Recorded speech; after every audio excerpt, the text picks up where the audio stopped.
Namaskar. Namaskar. It's 11 Let us o'clock. start with our salutations to our gurus and the Supreme Brahman, Brahmarupi Mother, Divine Mother.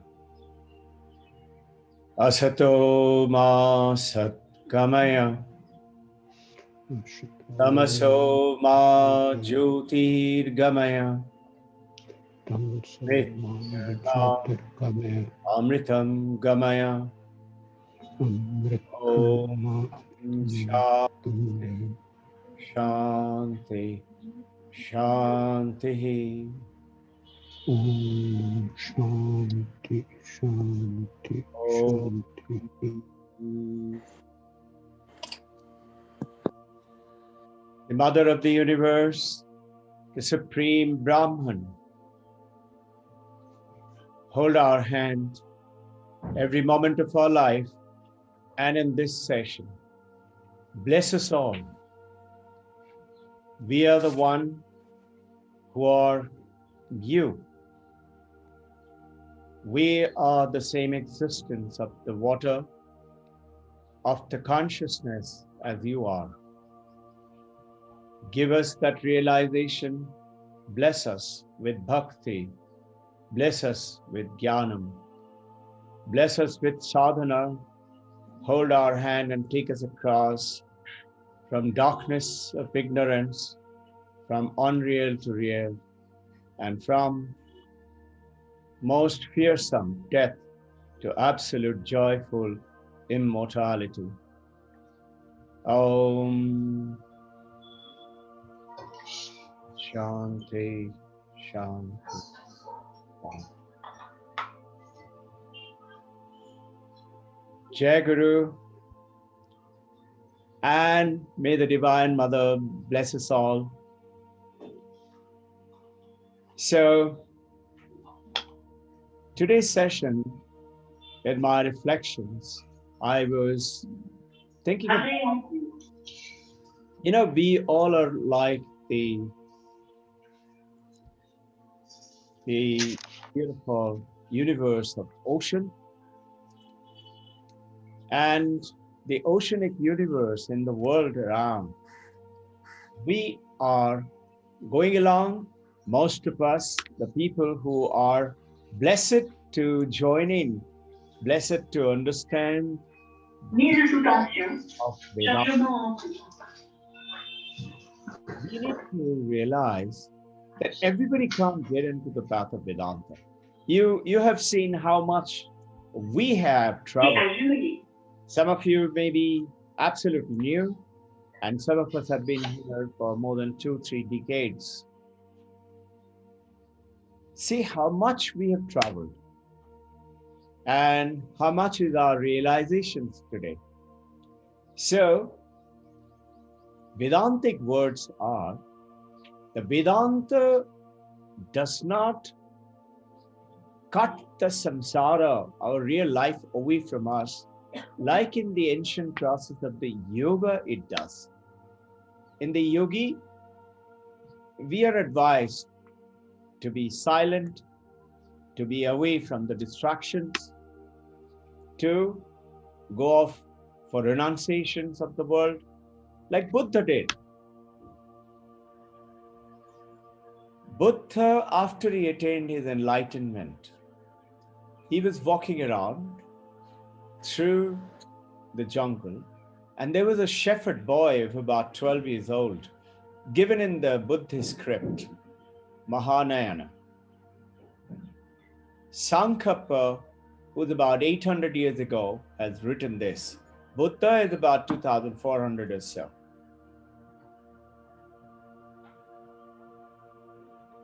This boy, shepherd boy, asked Buddha, what are you? Notice generally we say, who are you? The shepherd boy did not ask, who are you? He said, what are you? Buddha just smiled. The shepherd boy said, "Are you God?" Buddha said, "No." "Are you a saint?" He said, "No." He said, "Who? Are you a monk?" He said, "No." He said, "Then what are you?" Buddha said, notice, he said, "I am Buddha, the awakened one." In other words, what does it say, dear devotees? That means we are the ones who are sleeping, and he is the awakened one. And notice the words of Vivekananda: to arise, awake, uttishtata, jagrata, chadaivati, chadaivati. Don't stop till the goal is reached. So yours and my journey through this Advaita, which thousands of years of rich wisdom has come in. There are many other saints have come in subsequently, and those who have gone into the path of the enlightenment have all linked up Vedanta with them. Every one of them.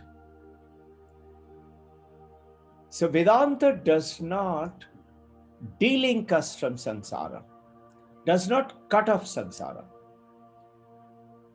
In Hindi, in Himalaya, they say, Vedant संसार मिटा नहीं देते, संसार में आपको बर्बाद नहीं करते, आपको निर्वात कर देते. As in, makes you that detached state, and yet 100%. If I am the wife, I'm 100% wife, 100% mother, 100% daughter and a professional.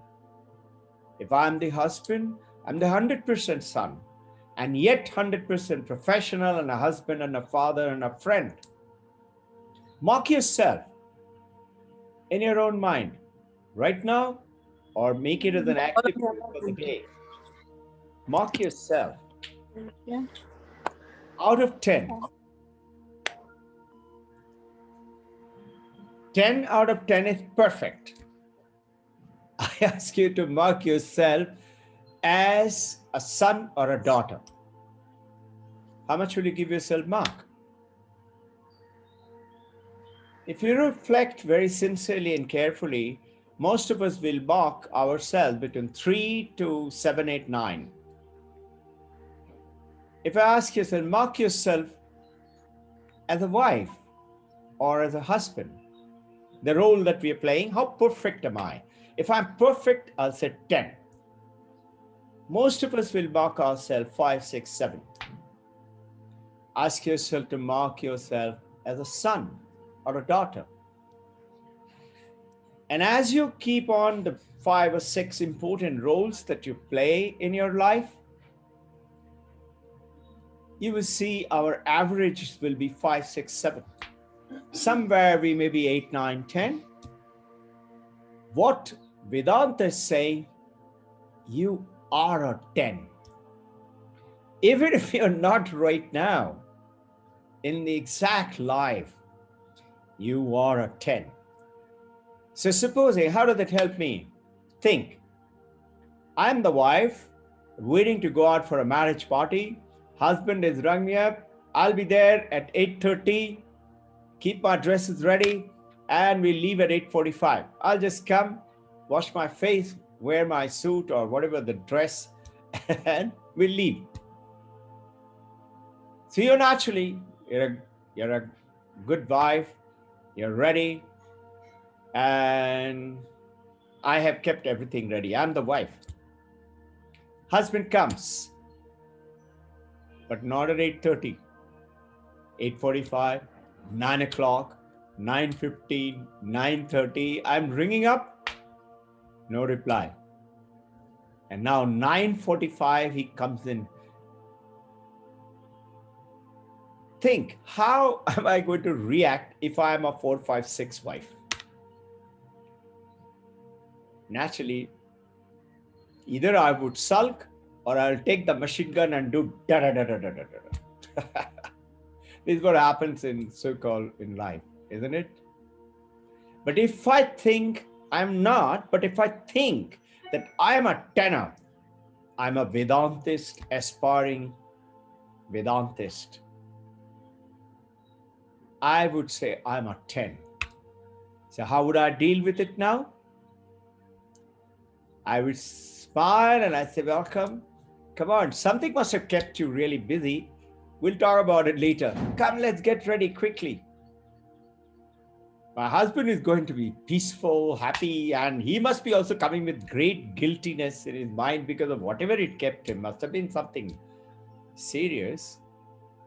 Peaceful, we have a beautiful evening, and at the end, we might even talk coming back, or when we are back, what happened today? Learning to remain silent. Learning to let go is what Vedanta teaches you. Remember the ocean. Robin Ghosh is in the ocean, is a wave like you, all of us. We are all little waves, big wave, middle wave, small wave, large wave, tsunami wave. I'm having fun, just like all of us in the samsara today. Ocean of samsara, we are having fun. Great fun. Beautiful sky, but the blue sky, which gives you the expanse of the heart, is not visible because of the cloud, occluded with cloud. But there is a little blue patch. And I look at the blue patch and I say, that blue patch is the time when I had fun. I had laughter and joy and enjoyment, relaxation. But I am thereafter, rest of the sky is occluded with clouds, and I am clouded. In other words, burdened, stressed out. We need to recollect at that point of time, I'm a Vedantist or aspiring Vedantist. All I need to do is go through the cloud. Remember the famous Buddhist monk came to the kingdom and said, "Oh king, how are you? How's everything?" King said, "Reverend monk, I am really worried. I'm troubled. There are no crops. The enemies are lurking just outside the border about to attack.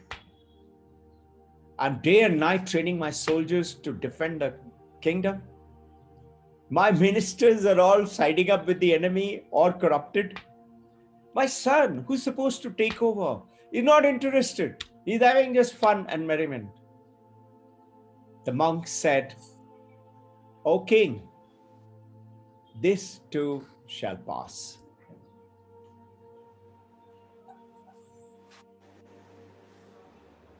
The monk goes away.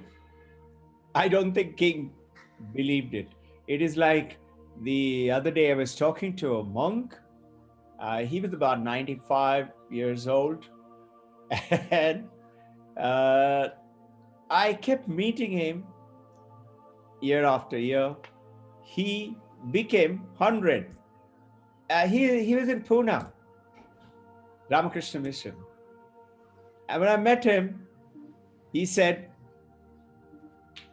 I said, "Sir, how young are you?" Bhaumananda.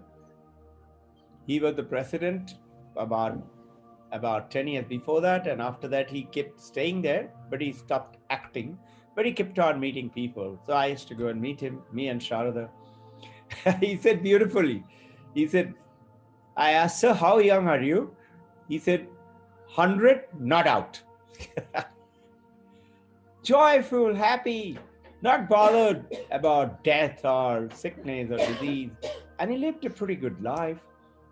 That they know, if I just pierce that cloud, so-called, whatever a little bit of problems of the body, the mind, the money, the relationship, there's a infinite blue sky on top. Keep that blue sky in your mind. We are the Advaita Vedantist. So Robin Ghosh playing in the ocean. And I'm loving my family, my friend, my wife, my husband, my children,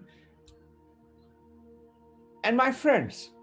And one of the friends says playfully, "Hey, can you see, Robin, that line there?" I said, "Yeah, yeah. What is that dark line? I've never seen that before." He said, "You don't know?" I said, "No, what is it?" He said, "That's the shoreline." Shoreline? What's the shoreline? He said, "You don't know? You will not be a wave anymore there." I said, "What do you mean I will not be a wave anymore? I am a wave." He said, "No, you will die there." I said, "What do you mean die?" He said, "You don't know? You will not be a wave anymore." I said, "Then what will I become?" He said, "You'll become water." I said, "Water? What is water?"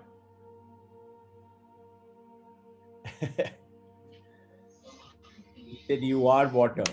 Touch yourself, top, side, bottom, inside, everywhere, you are water." I said, "Shut up, I don't believe you." He said, "What a fool." He leaves me and goes away. And comes in my very good friend, a Vedantist friend. I like him. He always talks, he's always calm, he's always got a smile in his face. I said, "Hey," he said, "Why are you looking worried, Robin Ghosh?" I said, "The guy told me I'm going to die in that black line area." He said, "It is true." I said, "Really? But I don't want to die. I believe my Vedantist friend." He said, "There is a way." I said, "What is it?" He says, "Become water. You are water, become conscious that you're water."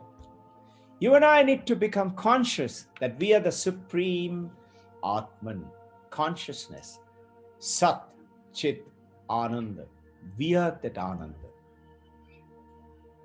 I said, "How do I become water?" He said, "Become still.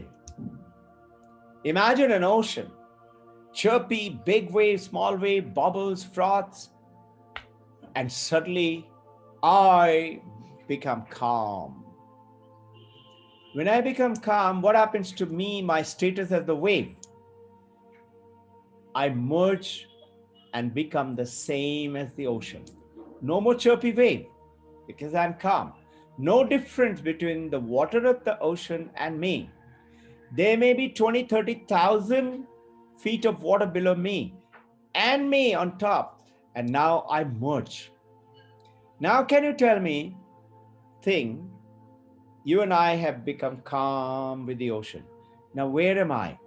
Am I this shore or that shore? Which end of the ocean am I now? Am I limited to that little area? Or if I merge with the ocean, I become the ocean. And the moment I become the ocean, the wealth of the entire ocean and mine becomes one.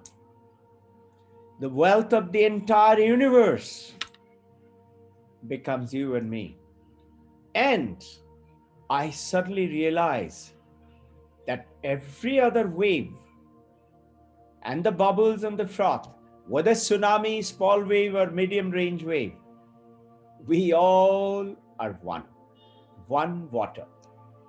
No independent existence anymore. So the moment independent existence comes, I become the wave. In other words, what? Body and the mind and a personality. The moment I give myself a body and a mind, I become that personality. And this is where comes in the Buddha, the enlightened, awakened one, Paramahansa, Jesus Christ. Knock, kingdom of heaven is within you. You and I suddenly realize that this kingdom of heaven is within everyone, within me. I look at everyone with that worship in my eye, benevolence and love in my consciousness. And I know there is only one consciousness engulfing the entire existence. Existence, consciousness, infinite ocean of existence, ocean of Chit, ocean of Ananda. Can you get a glass of water, please?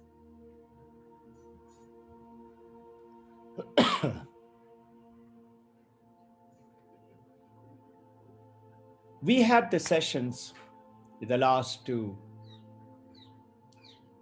Asanga Aham, Asanga Aham, Asanga Aham. I came to get the feeling in my meditation and while conversing with some of you that it may be tending to be a little technical, maybe getting a little like a jargon, but it is not. But yes, once we have taken up the journey, we cannot let some of those pockets remain in the darkness. We need to know, but what we will do, as we know more and more, we become enlightened, we become conscious, we become the knower.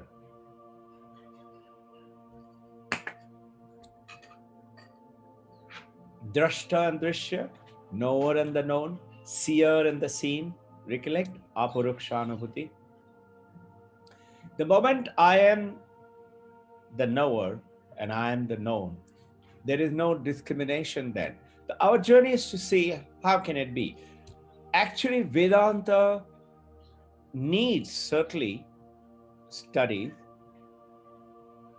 If you can do that, Shravanam, listen, this is the ideal way, perfect way, as all the great masters, Shankaracharya and Vivekananda and all the great masters, Paramahansa Ramakrishna used to say, Vakulata, in Bengali, Vakulata hole hobe. If you are really crazy and craving, automatically God, the mother, the Brahman will come and make you realize it would happen. But in which we have to do Shravanam. In the Shravanam is listening.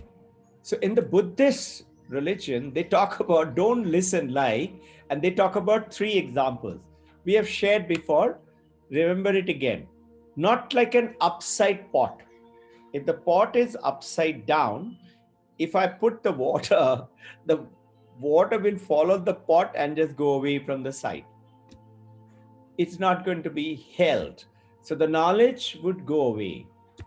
You remember that American gentleman and the Zen master? Same story. He said, yes, I know all that. The Zen master said, let me read this part. As he started reading, I have already read that. The Zen master said, He said, okay, let's have a tea ceremony.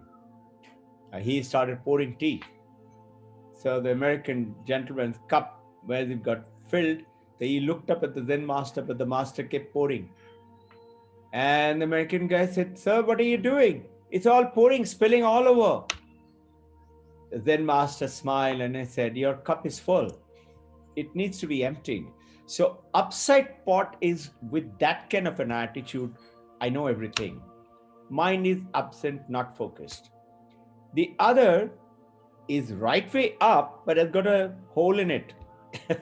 Meaning, let me check it out, what is he saying? And whatever is coming in, maybe not totally focused, not concentrated, it is going out. It's leaking out. Then the understanding will be tricky. And the third type Buddhists say that do not have muck in the pot, garbage in the pot.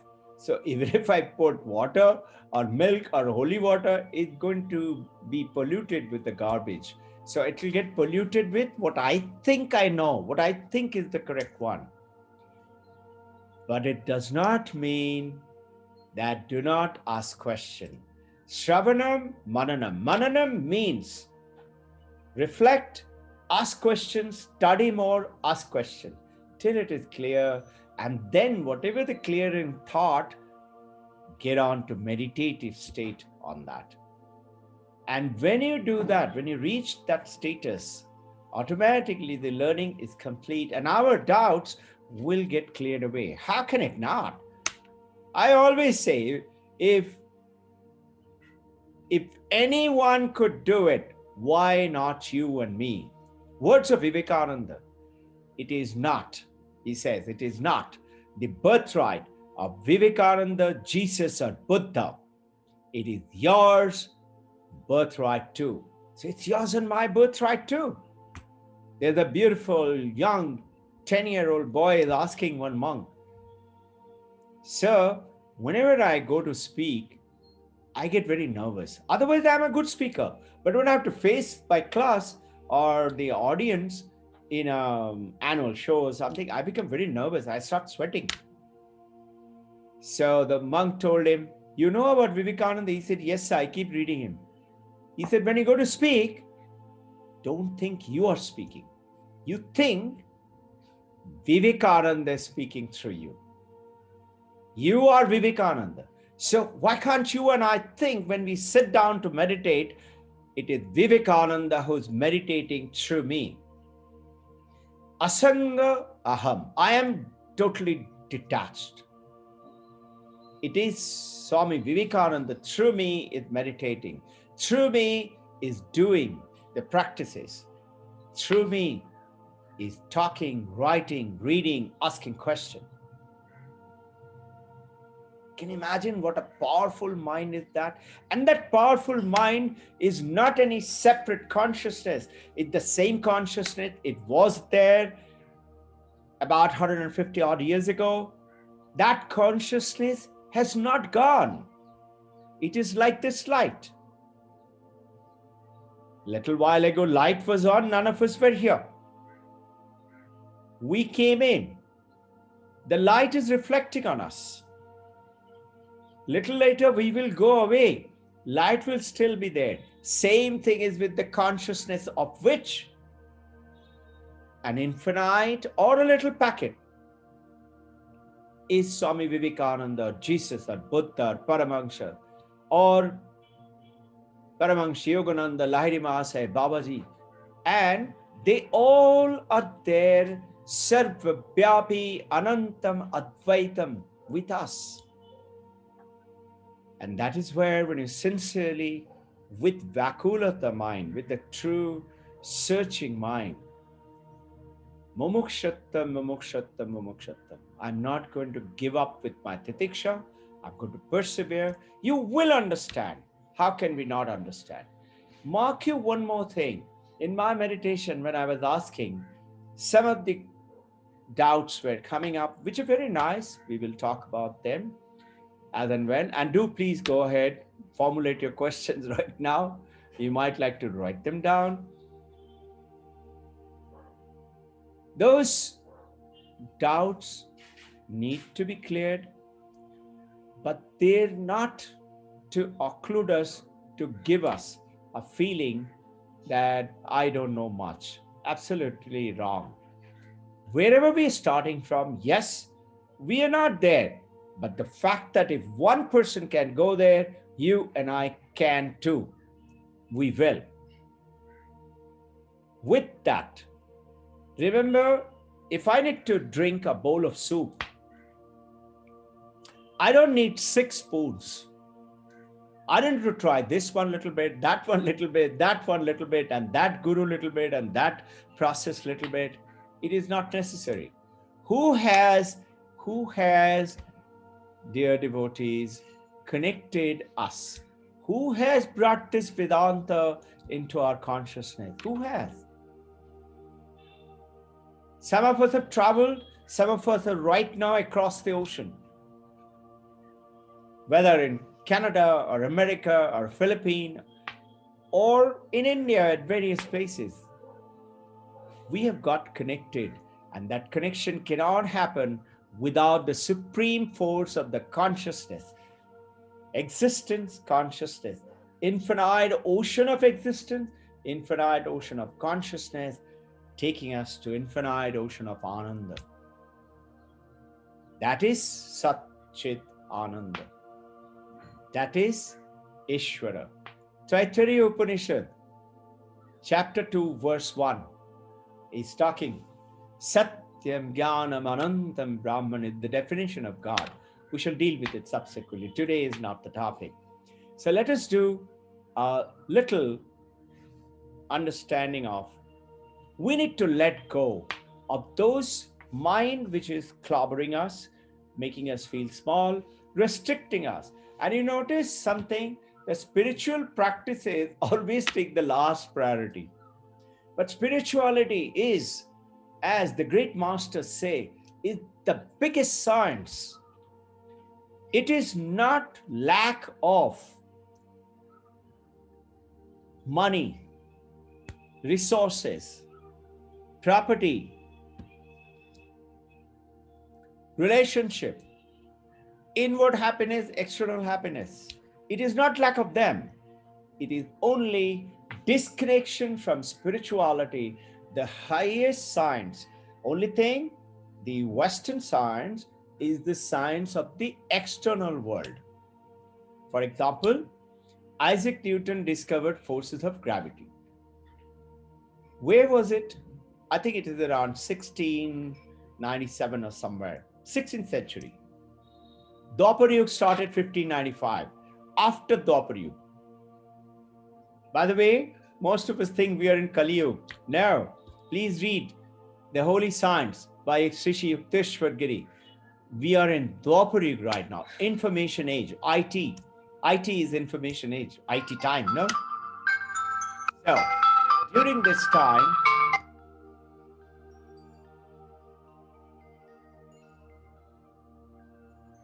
we have a divine task to take us across in this journey. Now,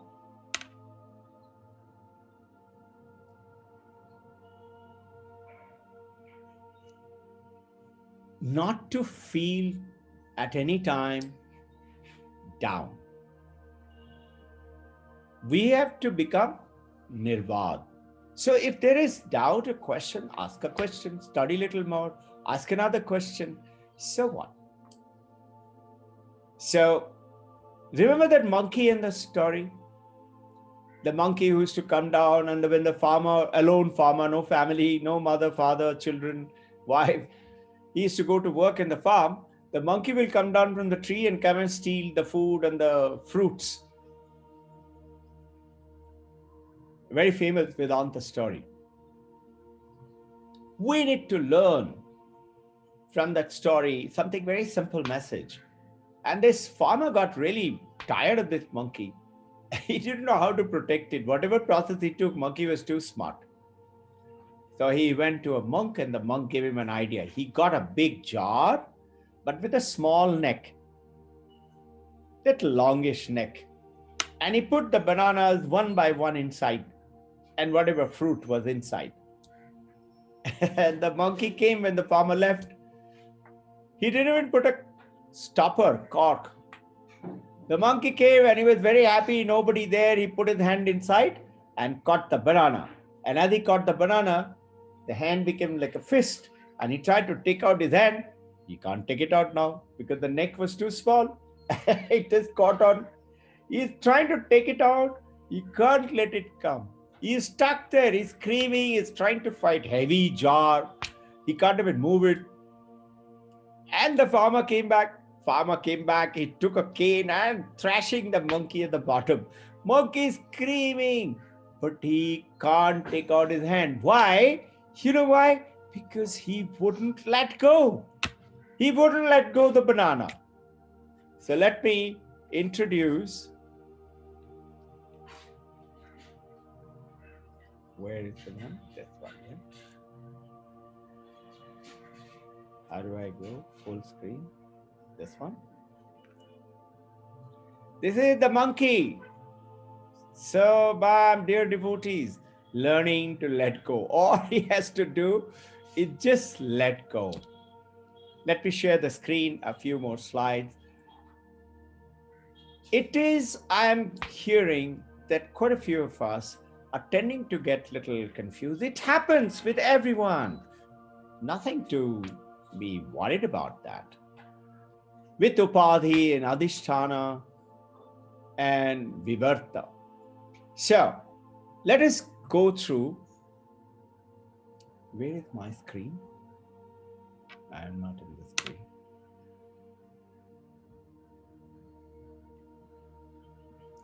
Let us go through quickly. It's not confusing at all. Remember the crystal, beautiful crystal,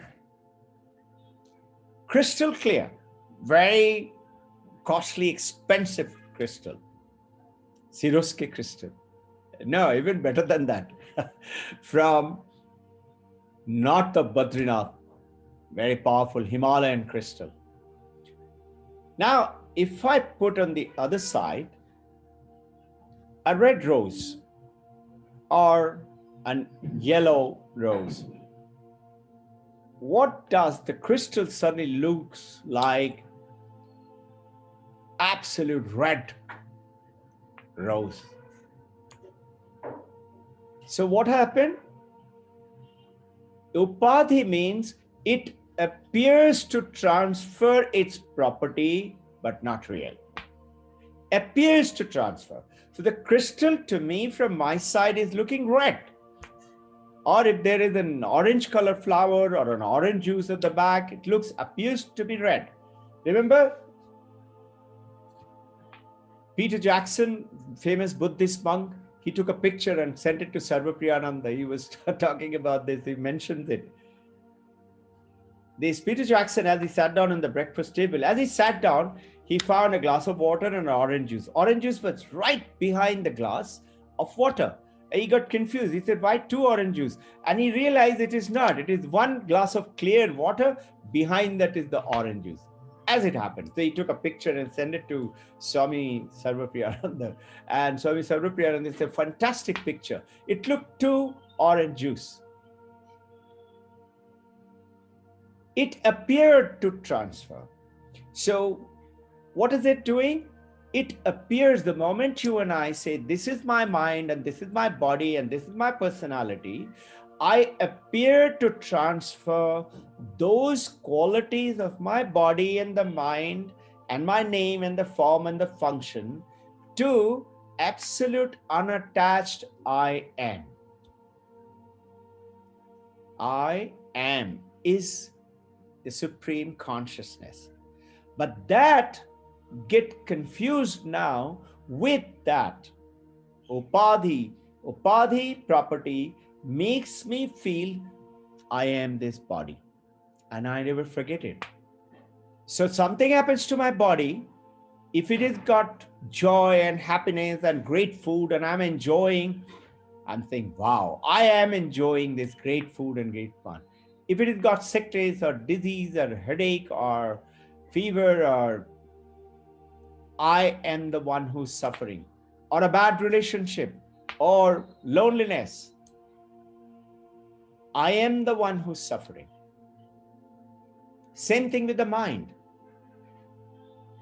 So now what happens?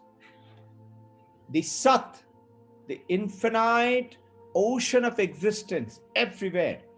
Recollect our earlier Mandukya Upanishad lessons. I say this book exists. This very famous book. By the way, those of you who can get Vivekananda's inspired talks, read 2nd July, 27 July, 29 July's talks of 1894 in Long Island. It's very powerful, very nice. Talks about Divine Mother, talks about Kali. Coming back. So what is it?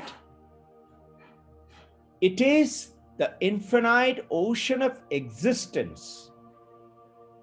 Is I am now limit itself with this little body. And then whatever is the properties of the body, you say, I am like that. Same thing, infinite ocean of Chit, consciousness, gets limited by my mind and my little judgment, little mindful activities, restlessness, everything becomes upadhi to that infinite. I say, I am like that. and the infinite ocean of Ananda, which is I am actually, which is my journey is to go to with that. That's why we all are in this. My suffering, my sickness, my pain, my disease, my joy, my little blue sky, Ananda, I say I am like that.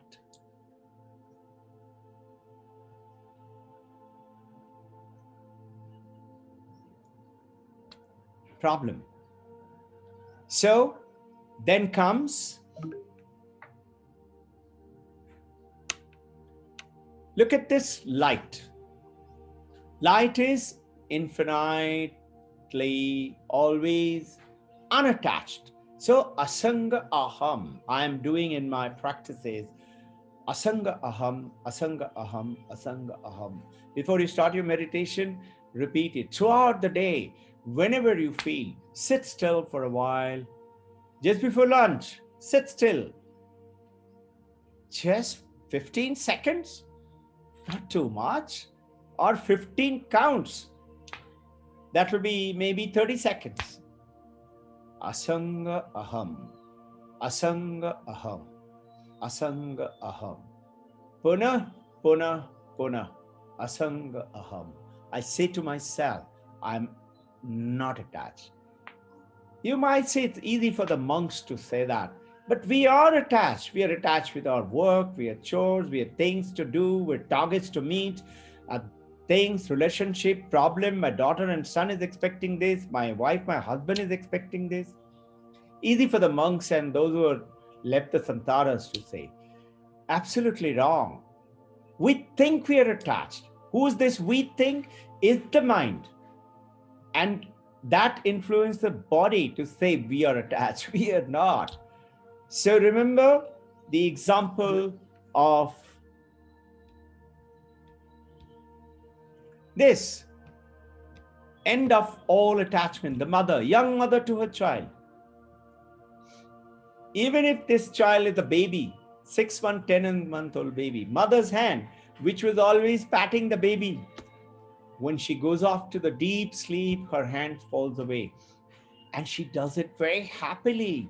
That is the biggest attachment which we can ever think of. That too falls away. And you are in merriment, in deep sleep. And you wake up as a mother, happily say, I had a beautiful sleep. So it is not true that we are attached. So now comes in Adhisthana, in which, look at the light. Light does not get attached to anything. Light is always there. It falls on the glass of water, it doesn't become glass of water. But you and I become. And we say, I am like that. I don't mean here the metaphor is the glass of water, but it's the metaphor of light and the glass of water. And we feel, supposing I look at Shah Rukh Khan and I say, I want to be like him, or I want to be like Bill Gates, or I want to be like Vivekananda, whatever. And light falls on dirty water, doesn't get dirty. Holy water doesn't become holy. It is unattached, pure asanga. It doesn't get drunk if it falls on a pitcher of wine. Adhisthana. Bring in another word. Because it's Sanskrit and you and I may be not very used to it, it appears to be. Adhisthana means the world of reality. It is a different world of reality. And in this reality, remember the screen, the picture screen, movie screen, or a television screen or a computer screen. Notice the screen is the ground of reality. Adhisthana is ground of reality, in which the movie is playing. Screen is not attached. Hero may be chasing the villain. There may be an earthquake, volcano, eruptions going on. Screen is not attached, not damaged, not worried. There may be movies played of a sad, sorrowful horror movie. All as a yogi, it is disturbing you. Yogi will say, switch off. Vedanta is saying, enjoy your life, enjoy the film. No, it's a film. The ground of reality of the film is totally detached from the screen. The ground of reality of I am is not so. So you would say that supposing the screen is detached from the movie, if the movie is not playing, screen is not affected. If the movie has finished playing, screen says, very nice, come back.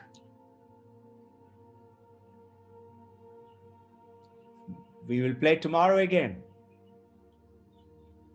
Not attached. Now, in the ground of reality, these are two different realities, two different levels of reality. Whereas if you take a seed,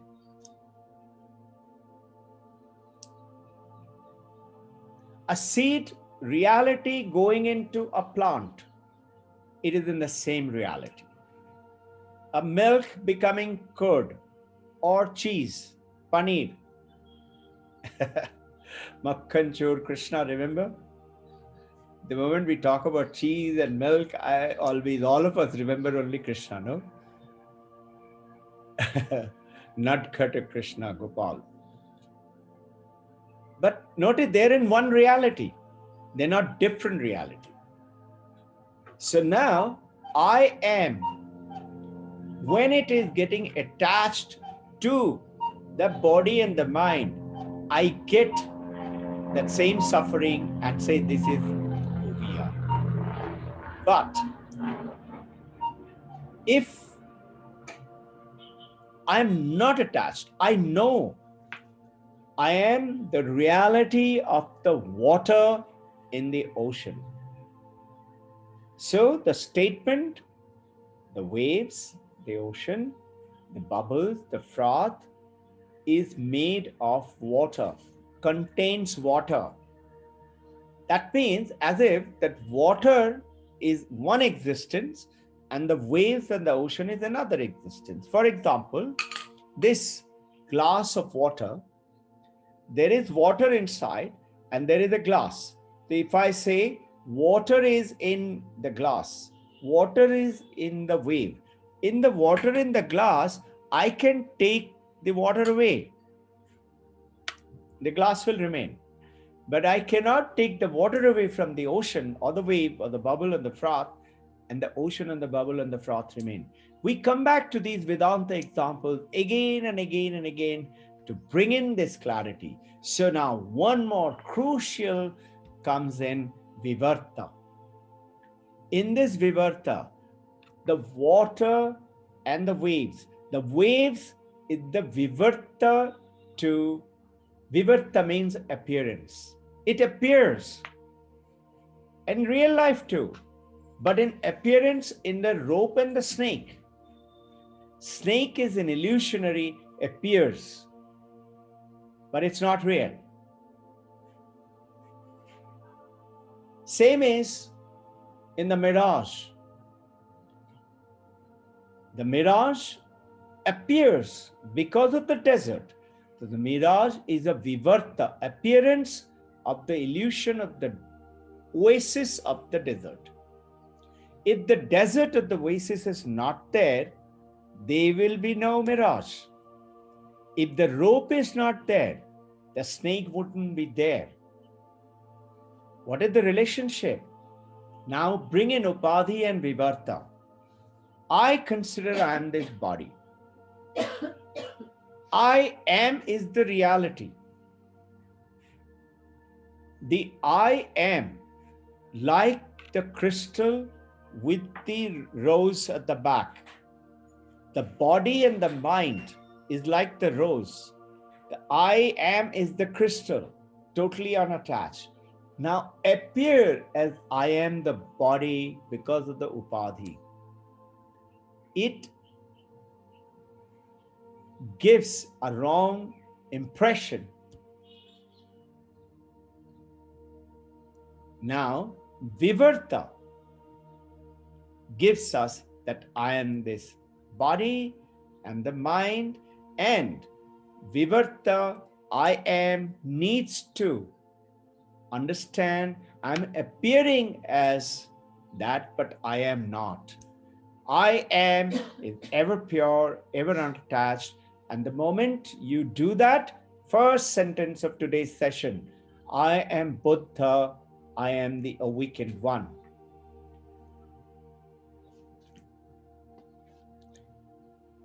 This, the movie and the screen and the appearance over here, the reality and the appearance is seed and the appearance, the reality remain now clear with us. So Upadhi, Adhisthana, Vivarta.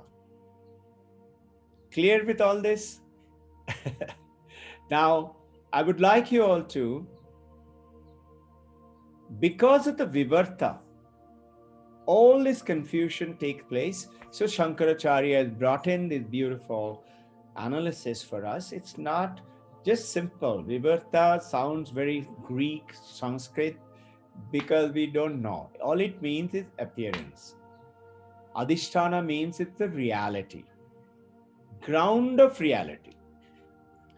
And Upadhi means that it infuses and makes the crystal look though it is not in reality. So now look at the whole universe with this consciousness, with this knowledge. What did we gain today?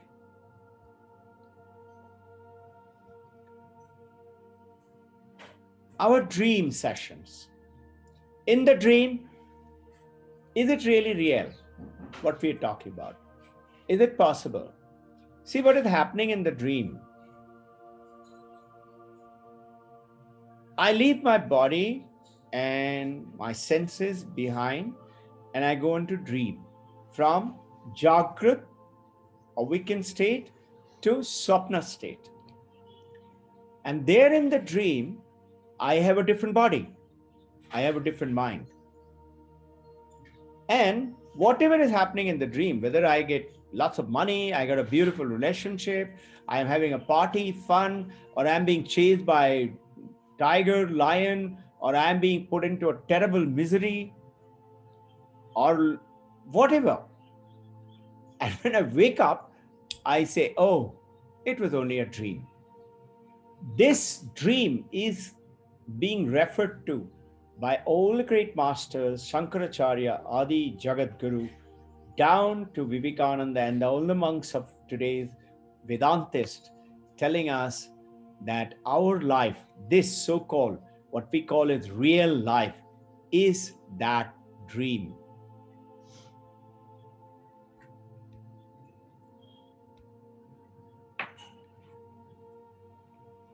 Understanding that this is a dream, is the timing becoming I'm the awakened one.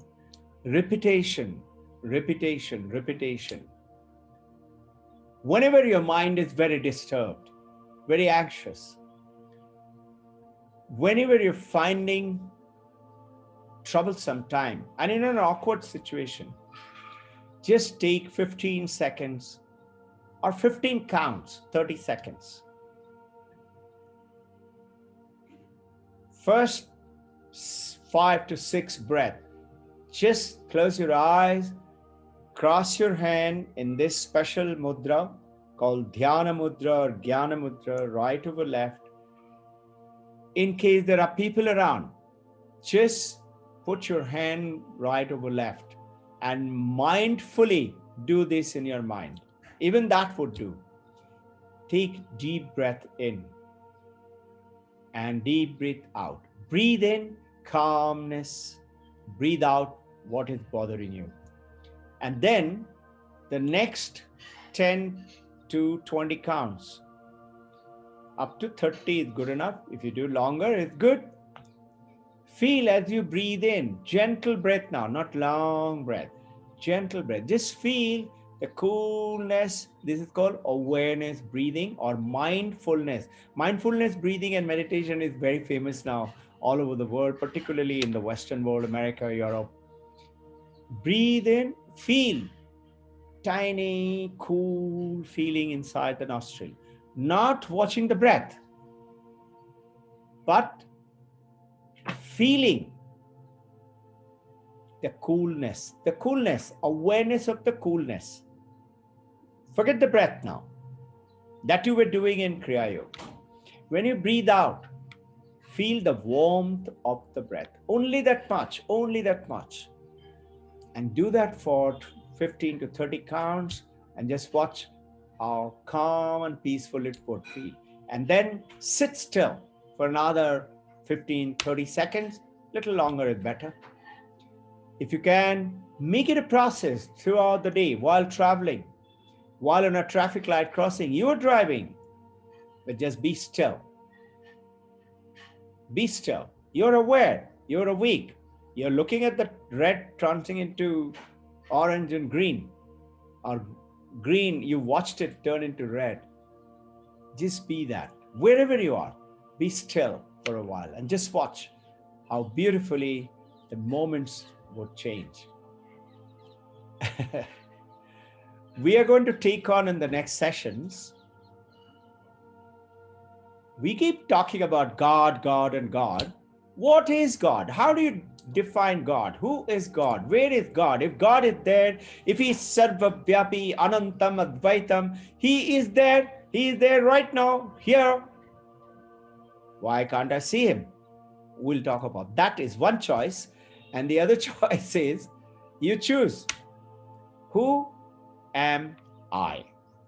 I heard this question from one of our devotees the other day.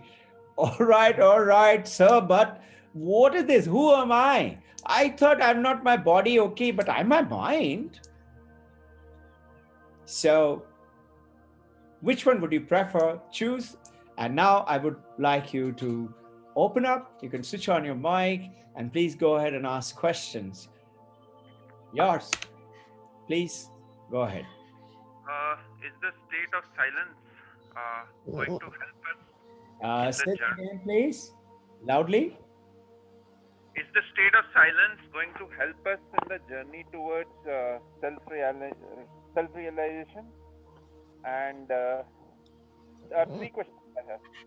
First question is the state of stillness or state of silence going to help us in self-realization? And second, I got your first question, Rajiv, right? yes. Okay, Rajiv, I got the first question. Is the state of silence going to help us? Then what did you say? Help us for? Self-realization. Self-realization, okay. Second is, how is it helping us? What is that? How is the state of stillness or state of silence helping us? And third question is,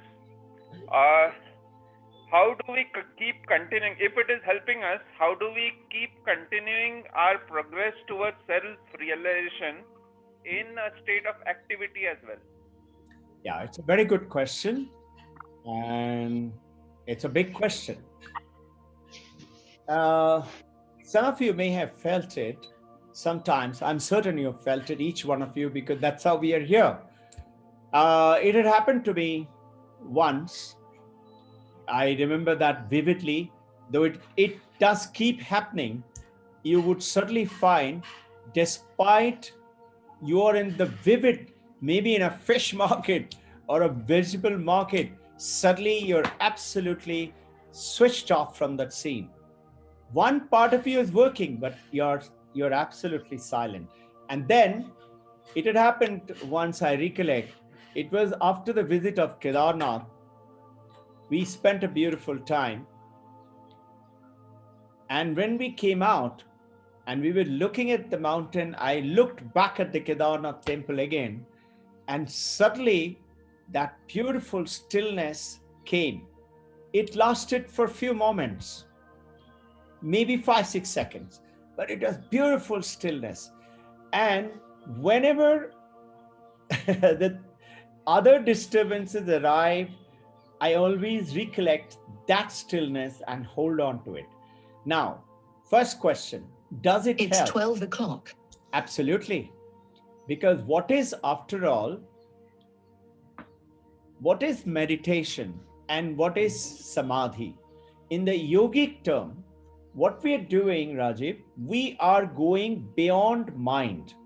We travel through the breath to the mind, to the reflective consciousness, and beyond the mind. Our intention is to get and become the consciousness. So you have left your mind behind. Where are the senses now? There with the mind.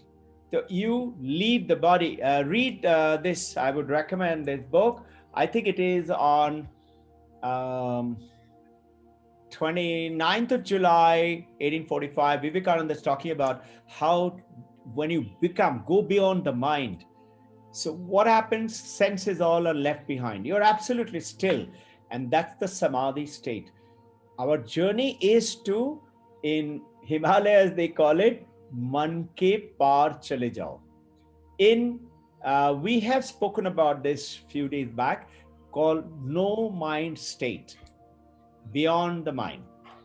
So yes, of course it does. Any other question? Jai Guru. Yeah. Yeah, the awareness which is I of I, which is beyond our ego. So is that the and existence, consciousness and bliss, both are same? Are these the same thing? You will have to repeat Raja, correct? Yeah. Okay, Raja, very nice. You tell me the question again. Awareness, which is I of I, which is beyond our ego, and the existence, consciousness and bliss, is this both are the same? Good question again. Very good question. Existence is the infinite isness. So we are used to saying, I am, this book is, my bank account is, my property is. That's the existence. The world is. The Vedanta goes ahead and tells us, reverse it. I will mathematically show it to you in the next session. It will take a little more time. In how the language plays in this, we will discuss that. But here, it is pretty good to understand the moment I go opposite of existence, which is non-existence. The moment I go isness, existence is, isness. The moment I go opposite of that is not. So that is existence. And the consciousness, which is recollect, the consciousness is throwing the light on our entire human mind, body, senses, and reflective consciousness through which focusing. And what is awareness? Awareness is primarily consciousness. Consciousness is awareness, but also now consciousness and existence, they are not separate from each other. I'll leave a little riddle for you. There may be many things which exist in this universe, but you and I may not be conscious of. For example, let us say I have not been to a particular satellite or a planet, but I know theoretically it exists. But I'm not conscious of it beyond the theoretical book knowledge. So, consciousness here is separate from the existence. But when the existence and consciousness become one, then your awareness of that object is 100%. So this is why Paramahansa Ramakrishna said, there is no fun in just reading about roots and leaves and different 100 types of mango trees. Eat that mango. So you and I have to, that is why through the Vedanta, being aware and following with Bhakti, Jnana, Karma, and Raja, that is the Kriya Yoga, we taste that stillness which Rajiv asked, which you're talking about, the awareness. They're actually metaphor to each other. And when you're aware, you will automatically go towards that stillness. That awareness will take more and more. Rajiv's the other part of the question. What do you do during the working hours? Rajiv, we had talked about it a little while ago. This is for all of us. During the working hours, during the time of the stress, during the trouble, when the breath becomes fast, you know, because you are now not just another person. You are a Vedantist, aspiring journey. You know something is coming up. Silence yourself, excuse yourself for a few minutes. Go to the washroom if you like. Sit on the toilet seat and still yourself. And you will be beautifully see. Before you go on and take up a task, any task, very important task, you have to go and talk to the minister or the officer responsible or your boss or your customer or your parent. Still yourself, close your eyes, focus absolutely. I have to speak. This is what I'm going to talk. How should I do this? By that stillness, get connected, ask, pray. Oh, divine consciousness, which is I am the consciousness. Sat Chit Ananda. Come, talk through me. Divine Mother. So I'm going to Swaguna Brahman, Nirguna Brahman, both together. Mother, it is you who is going to speak through me. Mother Saraswati, you be the speaker. Kartikeya, great warrior, you work through me. Ganapati, you're supposed to be Prajna Data. Give me the wisdom. Does it answer a question? Okay. Yes. Harsha has a question. Harsha asked. Harsha, go ahead. Jai Guru, sir. Jai Guru. Sir, I had a question. You said when you're in a difficult situation and you have to, focus on your breath. So, sir, when the time is fine, it's okay. We do that. So yesterday I encountered a problem. I was having severe neck pain while in satsang. So I tried sir, I had a severe neck pain. Okay. And I was trying to practice it, sir. I was trying to think that I'm the consciousness, but sir, you still get very much attached to the body and you cannot focus. So is it with practice this will come, or sir, what should we do, sir? It's a good question.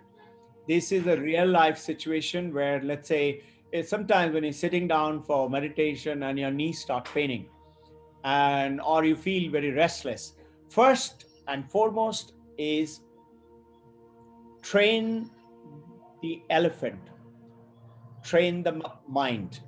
Train the mind by stilling the mind. You tell the mind, shut up. You stay still. Not in your case. I'm talking about in the asana, when I feel being restless. And supposing the pain is becoming a little more. The great masters, Paramahansa, Yogananda, Vivekananda, they all have said, you can open your leg, relax, for just few seconds, 2, 3, 4 counts. And then as you advance through this process, you would find that suddenly as you sit down for meditation, something happens. Your knees, your arms, your elbows, your shoulders, your bones will get locked. And you will not be able to unlock it till you finish to your satisfaction of your mind. That I am peaceful and happy.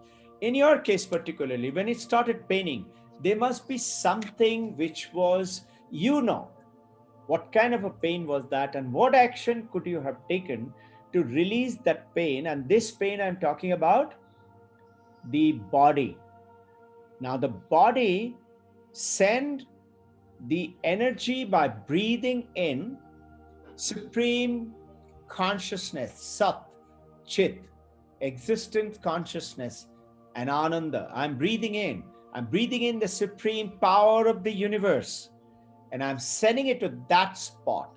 It could be not your body pain. It could be the neighbor's pain. It could be your mother's pain. It could be somebody else. I'll give you an example.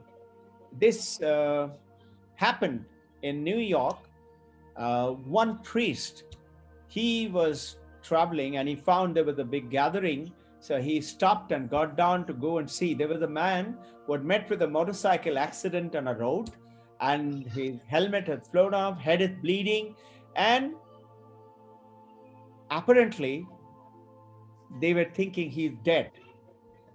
So he kneeled forward there, and he's young guy.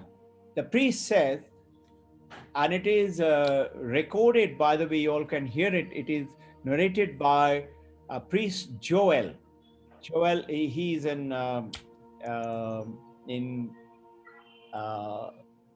the Apple. What is it?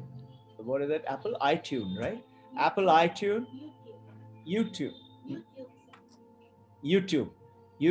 and iTunes. It is there, and he says the priest sat down and he touched the boy with one hand and prayed to the Lord, the Jesus, and the Father of the heaven, please grant him life. And he intensely prayed and sat there still, and lo behold, and you all have read that Jesus Christ himself used to do such miracles. And this boy, in about something like 4, 5, 6 minutes time, all those dimensions are not given, he became okay. So you could send that energy, Harsha, to that person next to or to your own part of the body, and you will see with the breath, with that. Now you were in satsang.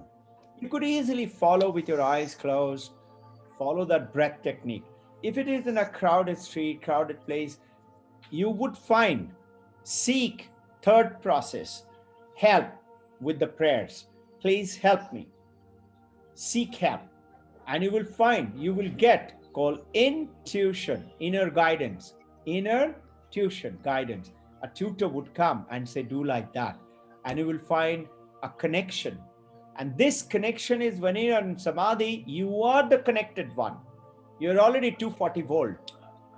In the earlier, otherwise you are getting connected, arcing, and all these things are happening. You will find you would be able to. And soon enough, as you practice, there will be failure, there will be success, and you will quite soon, if you sincerely practice with, remember those, how to get the strength and the power in our sessions. Through Viveka, Vairaga. Remember, Sadhana Chatushti, Shama, Dama, Uparati, Samadhana, Titiksha, Shraddha, Mumukshatta.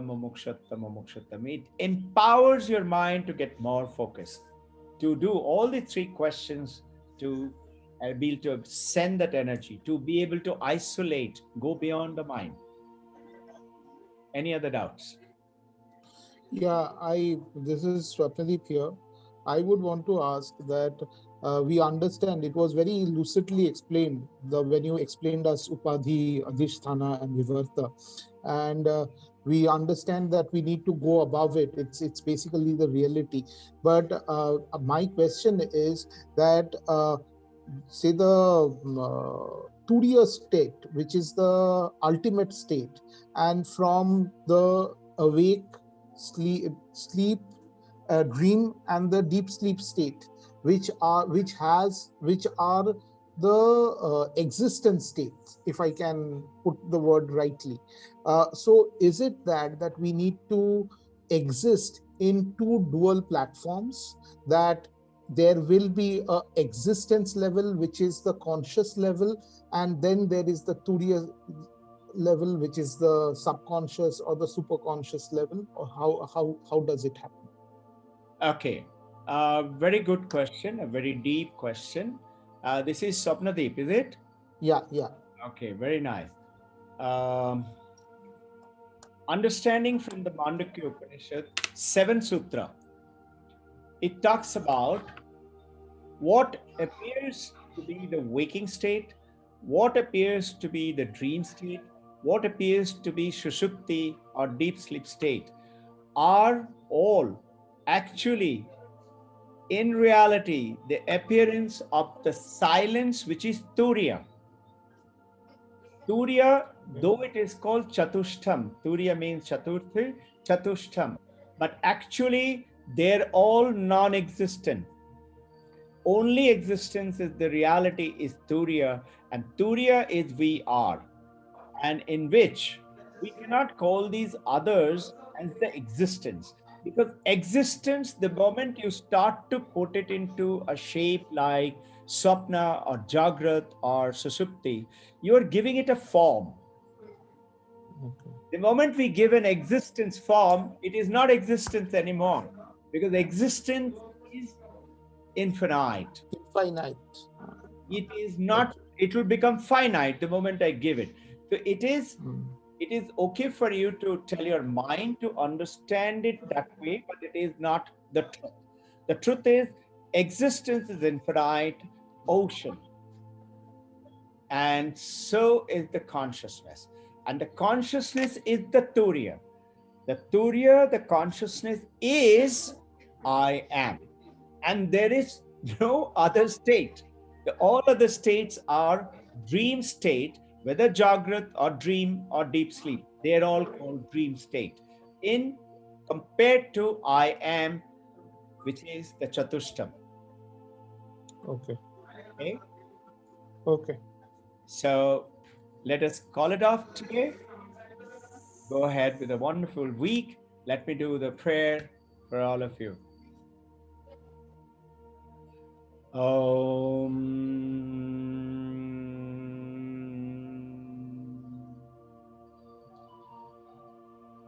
Akasha Shanti, Prithvi Shanti, Vayu Shanti, Jalaspataya Shanti, Agnyaya Shanti, Gaur Shanti, Uttaradisha Shanti, Dakshinaya Shanti, Purvadisha Shanti, Paschimaya Shanti, Manaha Shanti, Chittaha Shanti.